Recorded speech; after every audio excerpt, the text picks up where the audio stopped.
اللہ سبحانہ و تعالیٰ کا لاکھ لاکھ شکر عظیم ہے کہ مالک الملک نے ہمیں اپنی یاد کے لیے یہاں اکٹھا ہونے کی توفیق عطا فرمائی۔ لاکھوں کروڑوں درود و سلام حضرت محمد مصطفیٰ صلی اللہ علیہ وآلہ وسلم کی ذات اقدس پر، جن کے طفیل مالک الملک نے یہ کرم نازل فرمایا۔ ہم اپنے معمول کے پروگرام ذکر و فکر کی طرف جانے سے قبل دو چار باتیں ضروری ہیں جو آپ نے گوشے گزار کرنی ہیں، اس کے بعد انشاءاللہ آپ نے ذکر و فکر علوم اسلام اور فقیہ ختم فاجلان کی طرف جائیں گے۔ اللہ سبحانہ و تعالیٰ کا قرآن حکیم میں ارشاد ہے، اعوذ باللہ من الشیطان الرجیم، بسم اللہ الرحمن الرحیم، ادخلوا فی السلم کافہ، کہ دارہ اسلام کے اندر یا دین اسلام کے اندر مکمل طور پر داخل ہو جائے۔ عزیزان گرامی، یہ پروگرام رمضان کے بعد تقریباً اسی آیت پر سارے سلسلہ چل رہا ہے، تو بیچ میں سے دو جمعرات کو اس موضوع پر بات نہیں کی، لیکن پھر بھی جتنا بھی اس ایک آیت کے اوپر جتنی بھی بات کی جائے اتنی ہی کم ہے، کمی لگتی ہے۔ یہ موضوع مکمل نہیں ہوتا۔ یہ موضوع بہت کوشش کی ہم نے کہ ان 2 مہینوں میں اس کو ہم سمیٹنے کی کوشش کریں گے، لیکن وہ مرض بڑھتا گیا جوں دوا کے، تو جوں ہم اس پر اس موضوع پر بولتے ہیں تو یہ ایکسٹینڈ ہوتا چلا جاتا ہے، پھیلتا چلا جا رہا ہے، اس کو سمیٹنا مشکل ہے۔ پرسوں ترسوں بھی ایک بچے سے بات کرتے ہوئے کہ ہم نے کہا تھا وہ الی رب کا منتہا، آپ بات کہیں سے بھی شروع کریں جہاں کہ بات آپ کے رب پر ختم ہوتی ہے۔ مثلا یہ پانی پڑا ہوا ہے میرے پاس، اس پانی کو اگر ہم دیکھیں تو سائنس کی زبان میں یہ 2 گیسوں کا مجموعہ ہے، H2O اس کا فارمولہ ہے، ہائیڈروجن آکسیجن، بات سمجھیں، ہائیڈروجن آکسیجن اس کا فارمولہ ہے۔ اگر وہ 2 حصے ہائیڈروجن ہو، ایک حصہ آکسیجن ہو، اس کو ملائیں تو پانی بن جاتا ہے۔ اب اس کی 3 اس کی حالتیں ہیں، اس کو اگر فریز کریں تو یہ برف بن جائے گی، کسی کے سر پہ مارے تو بہت ہو جائے گا، اگر اس کو چولہے پہ چڑھا دیں تو یہ بھاپ بن کے فضا میں گزر جائے گا، ختم ہو جائے گا۔ اب یہ اس کے اندر جو خصوصیات ہیں پیاس بجھانے کی، آگ بجھانے کی، یا اس کے اندر جو فرٹیلائزیشن گروئنگ کی جو اس کے اندر طاقت ہے، وہ کس نے ڈالی ہے؟ وہ اللہ سبحانہ و تعالیٰ۔ اگر جو H2O فارمولہ ہے یہ کس نے مرتب کیا ہے؟ تو بات تو پھر آپ کے رب پر جا کے ختم ہو جاتی ہے۔ آج مجھے اس لیے اس بات کا یہ کرنے کا ضروری میں نے سمجھا کہ صبح میں ٹی وی پر ایک پروگرام دیکھا آج سے، جو یہ بیوی اور خاوند کے متعلق، عورت اور مرد کے متعلق، اس میں موضوع کا یہ تھا کہ ان کا جو کہ بیوی بعض اوقات زیادہ پڑھی لکھی ہے اور شوہر کم پڑھا لکھا ہوا ہے، اور یا اس کا بیوی کا اسٹیٹس ہو رہا ہے، شوہر کا اسٹیٹس ہو رہا ہے، ان کا آپس میں گزر کیسے ہو۔ تو وہ بہت سارے دانشور بڑے اچھے برین والے دماغ والے آئے ہوئے تھے، کیونکہ آج کل کا جو نوجوان ہے یا ہم لوگ جو ہیں مغرب سے زیادہ متاثر ہیں، مغرب سے زیادہ متاثر ہیں، تو زیادہ تر ہم اپنے معاملات کو یا تو مغرب سے ان کی تقلید کر کے ہم چلتے ہیں، یا ہم دوسری طرف جانب سے کچھ اصول اور قواعد اور کچھ ضابط اور زندگی کے کچھ ڈھنگ، کچھ چال ڈھال ہم دودھ بھر سے لے کے آتے ہیں، اس کے اوپر ہم چلنے کی کوشش کرتے ہیں، جبکہ ایسا ممکن نہیں ہے۔ ہم مکمل طور پر ان کے معاشرے میں ڈھل نہیں سکتے، وہ مکمل طور پر اس کے اندر ڈھلے ہوئے ہیں۔ تو ہم تو وہ لوگ ہیں جو وہ ہنس کی چال چل دیں گے اپنے بھی بھول گئے۔ ہمارے پاس باقاعدہ یہ جو قرآن حکیم ہے، میں نے پہلے بھی کئی دفعہ آپ کو عرض کی ہے اس کی کہ یہ ایک ضابطۂ حیات ہے۔ یہ دین اسلام جو ہے بچوں، یہ نماز روزے تک محدود نہیں ہے۔ نماز روزہ حج زکوٰۃ یہ اس کے عباداتی پہلو ہیں، عبادات، لیکن تمام زندگی کے اصول ماں کے پیٹ سے لے کر قبر میں جانے تک اور اس کے بعد تک اس کے اندر لکھا ہوا ہے۔ لہذا آپ کو کوئی بھی مسئلہ ہو تو آپ اس کی طرف رجوع کریں، یہ اس کے اندر تمام چیز بڑی تفصیل کے ساتھ بیان کر دی گئی ہے، لہذا اس میں کوئی الجھن ہی نہیں ہے۔ کوئی الجھن نہیں ہے. جس کو آپ تعلیم یافتہ کہہ رہے ہیں وہ تعلیم یافتہ ہے ہی نہیں. ایک جو میٹرک ہے تو میٹرک تو ہمارے ہاں اسلام کے اندر میٹرک کا وہ کوئی چیز نہیں ہے. اگر خاتون آپ کی بیوی ایم بی اے ہے تو وہ بھی کوئی معنی نہیں رکھتی, وہ بھی کوئی معنی نہیں رکھتی. تعلیم جو ہے جس کو تعلیم کہتے ہیں وہ تعلیم دین کی ہے, اسلام کی ہے, قرآن کی. وہ سب کے لیے کوئی نہ اس میں مرد زیادہ ہو سکتا ہے نہ عورت ہو سکتی ہے, ہے ہی بنا وہ تو ہے ہی برابر. وہ دیکھا ہوا حکیم الصلاۃ کو حکیم الصلاۃ کو عورت بھی نماز پڑھ رہی ہے اور مرد بھی پڑھ رہا ہے. آت زکات وہ بھی دے رہی ہے وہ بھی دے رہی ہے. پھر اسلام نے عورت کا ایک مقام متعین کر دیا ہے. اس کا مقام کیا ہے؟ اس کا ایک معاشرتی مقام ہے, معاشرتی. اور معاشرتی مقام اس کے ایجوکیشن سے یا اس کے پروفیشن سے متعین نہیں ہوتا بلکہ اس کی ذات سے متعین ہوتا ہے. پروفیشن سے نہیں ہوتا, وہ تبدیل نہیں ہوتا وہ بندہ. بات سمجھ. ایک آفتاب صاحب ہیں, یہ جب ماں کی گود میں تھے تو آفتاب صاحب تھے, جب وہ کرانے کرنے لگے تو بھی آفتاب صاحب تھے, جب کھڑے ہو کر چارپائی کے ساتھ چلنا کیا تو پھر بھی آفتاب, جب سکول میں ایڈمٹ ہوئے پہلی دوسری چوتھی جماعت میں پڑھنے لگے تو پھر بھی وہی تھے, شادی ہو گئی تو پھر بھی نکاح نامے بھی نام وہی ہے, شناختی کارڈ بالوں کے 18 سال کے شناختی کارڈ کا نام تو پھر بھی وہی ہے. آدمی سمجھ آ گئی. جب ملازمت اختیار کی تو وہاں بھی دفتر میں یہی نام لکھا ہوا ہے. جب دنیا سے چلے جائیں گے تو کتب پر بھی یہی لکھا ہوگا آفتاب. لیکن اس کا عمر کے ساتھ ساتھ اس کا جو اسٹیٹس اور اسٹینڈرڈ ہے وہ بدلتا رہے گا, لیکن بندہ وہ وہی رہے گا, وہ تبدیل نہیں ہوگا. لہذا قرآن حکیم نے واضح طور پر بتا دیا ہے آپ کی جو خواتین ہیں ان کا مقام متعین کر دیا گیا ہے. آپ اس سے نہیں ناپیں آپ کی ایم بی اے ہے, یہ بی بی اے ہے, یہ سی اے ہے, یہ ڈی اے ہے, یہ ایم بی بی ایس ہے, یہ ایف آر سی ایس ہے, یہ فلایا. واٹ از دس؟ یہ تو پروفیشنل ایجوکیشن ہے. کیا ہے پروفیشنل ایجوکیشن؟ بات میری آپ سمجھ لیجیے. پروفیشنل ایجوکیشن, اصل ایجوکیشن جو ہے وہ ہے سوشل سائنس. کیا ہے؟ Social science. ایک معاشرتی تعلیم, معاشرے کے اندر جو زندگی گزارنے کی تعلیم ہے وہ اللہ سبحانہ و تعالیٰ نے سب کے لیے برابر کر دیا اور سب کو اس کا پتہ ہے. سب کو پتہ ہے اس کا. وہ ان پڑھ جو ہے اس کو بھی پتہ ہے, جس کو آپ کہتے ہیں ہمارے جو آبا براسا ہمارے جو آبا اجداد تھے وہ سمجھتے ہیں, وہ پڑھے ہوئے نہیں تھے, وہ قرآن پہ نہیں پڑھے ہوئے, لیکن ان کا عمل عین قرآن اور حدیث کے مطابق.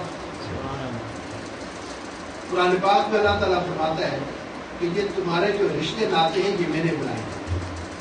آپ کے جو رشتے ہیں یہ میں نے بنائے.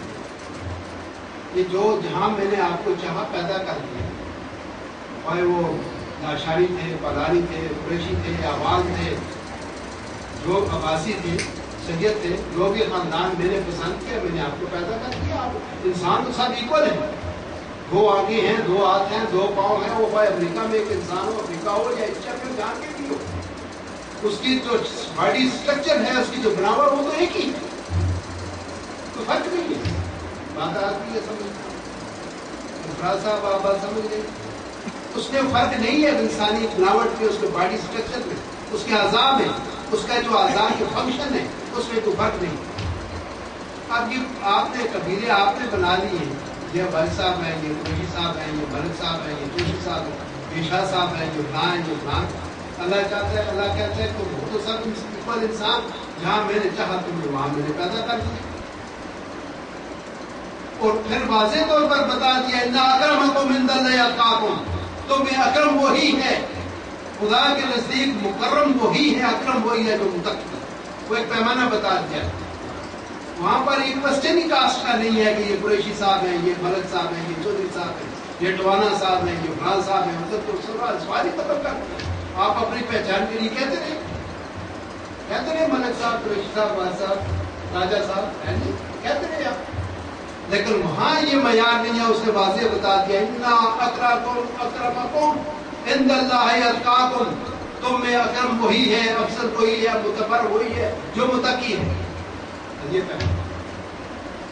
اب اس میں عورت ہو مرد ہو کسی بھی خاندان فیملی سے تعلق رکھتا ہو اس کا سوال وہاں کوئی سوال ہی نہیں بات آ اسی طرح سے جو اللہ تعالیٰ نے کہہ دیا کہ جو رشتے میں نے بنائے ہیں یہ تمہارے چاچا ہیں ماموں ہیں پھوپھی ہے خالہ ہے تمہارا یہ رشتہ میں نے بنایا لہٰذا تم ان رشتوں کو قائم رکھو قائم کیسے ہوگا رشتہ دینے سے بھی اور دینے سے بھی رشتہ دینے سے بھی آپ اپنے ماموں کے گھر سے شادی کریں تایا کے گھر سے چاچا کے گھر سے کریں ان رشتوں کو قائم رکھیں آنا جانا برقرار رکھیں ٹھیک تو جب برقرار رکھیں گے تو رشتہ قائم رہے گا اگر آپ نے نہیں کی رشتہ داری تو معام نہیں کرتے ہم باہر سے شادی کریں گے یہ کریں گے وہ کریں گے تو رشتہ تو قائم نہیں ہے بتا دیا ہے نا آپ کو یہ طریقہ بتا دیا ہے کہ آپ کا بیٹا جوان ہے آپ نے شادی کرنی ہے تو اپنے بھائی کے گھر سے کریں بہن کے گھر سے کریں چھٹی سے کریں ماموں سے کریں چاچا سے کریں جو آپ کے رشتے دار ہے وہاں سے کریں یا دور پار کے رشتے دار ہے ہاں اگر آپ کو کوئی نہ دے تو پھر آپ باہر سے کر لیں اور پھر بھی اپنے قریب سے کریں اپنے پڑوسی کی کر لیں کیونکہ اس کو آپ زیادہ جانتے ہیں آپ کا جو پڑوسی ہے اس کے گھر کون آتا ہے کون جاتا ہے وہ کہاں کے رہنے والے ہیں اس کا شہر ہے وہ سب آپ جانتے ہیں جب آپ کے 20-25 سال تو آپ کو پڑوس کے اس کے گزرے ہیں تو آپ کے رشتے داروں کو جانتے ہیں آپ کو نہیں جانتے ان کے بچے آپ کے آنگن میں کھیلتے رہے آپ کے بچے ان کے آنگن میں کھیلتے رہے وہ تو آپ کے رشتے داروں سے بھی پڑوسی زیادہ نہیں ہے اس کی بیٹی کا بات سمجھیے تو اللہ سبحانہ و تعالیٰ نے ان خواتین کا ایک مرتبہ اور مقام بنا دیا ہے اس نے کہا جالنا ماں بہنا کو مودہ و رحمہ یہ جو تمہارے گھر کی تمہاری بیوی ہے یہ میں نے تمہارے لیے پیدا کر دی ہے یہ تمہارے لیے باعث رحمت ہے اور اس کے اندر میں نے وفا رکھا ہے اور اس کا مقام ہوا ہے اور تمہارا مقام آدم ہے جس وقت دو لڑکی اور لڑکا ملتے ہیں چھوٹی عمر میں 18-20-22 سال کی عمر میں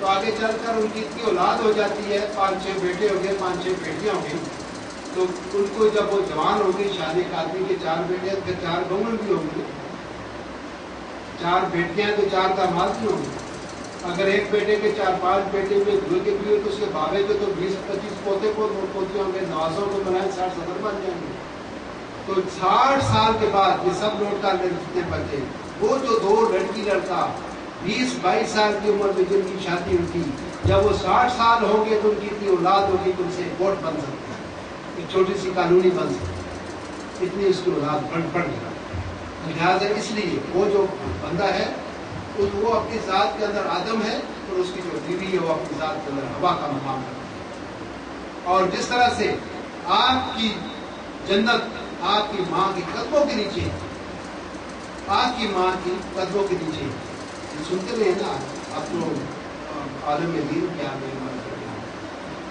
تو جو آپ کی ماں ہے آپ کی جنت ان کی قدموں میں اور جو آپ کا بیٹا ہے اس کی جنت کہاں ہے اس کی جنت کہاں ہوگا جو آپ کا بیٹا ہوگا اس کی جنت کہاں ہے اس کا مطلب کہ آپ کی بیوی جو ہے اس کی ماں ہے نا آپ کے بیٹے کی ماں ہے مقام تو آپ تعین کر لیں آپ اس کا مقام کیا ہے تو یہاں تو M B A B B کا تو سوال نہیں پیدا ہوتا تو قرآن آپ کا اور حدیث اور نبی پاک نے مقام متعین کر دیا آپ کیا لوگ ڈھونڈتے ہیں آپ کیا تلاش کرتے ہیں آپ اس پر عمل کریں یہ بحثیں اور یہ تکرار یہ کرنے کی ضرورت نہیں ہے کیونکہ ہمیں آج سے 14 سال پہلے آ گئے دو جہاں نے کملی والے نے سب مقام کا تعین ہر چیز کا تعین کر دیا ایون آپ کے اگر کتا ایک باندھا ہوا اس کا بھی تعین کر دیا اس کے جو حقوق دیتی ہے ایک درخت آپ کے سائن میں لگا ہوا ہے اس کا بھی تعین کر دیا زیادہ پانی آدھا گلاس آپ ہوتی اور آدھے درخت پر ڈالا یہ آپ کے سائن میں لگا ہوا ہے اس کو بھی آکسیجن کیا کاربن کی اس کو بھی ضرورت ہے یہ بھی صاف کرتا ہے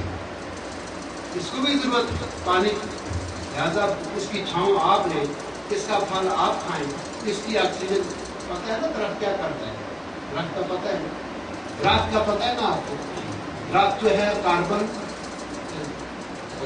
جذب کرتا ہے اور آکسیجن چھوڑتا ہے ہم لوگ آکسیجن لیتے ہیں اور کاربن چھوڑتے ہیں لہٰذا وہ درخت جو ہے ہمارے لیے آکسیجن پرووائڈ کر رہا ہے ہمیں زندگی دے رہا ہے وہ درخت ہمیں زندگی دے رہا ہے ہمیں آکسیجن دے رہا ہے جس کے اوپر ہم زندہ ہیں تو وہ جس ہوا کے اوپر ہم زندہ ہیں وہ تو ہمارے سر میں لگا ہوا درخت ہم کو دے رہا ہے تو کیا ہمارا اتنا فرض نہیں کہ ہم اس کے اوپر آدھا گلاس پانی ڈال دیں ہم آکسیجن تو لیں اس کے دیں کیوں نہ جو اس کی ضرورت ہے اس کو دیں ہماری جو ضرورت ہے وہ ہمیں دینا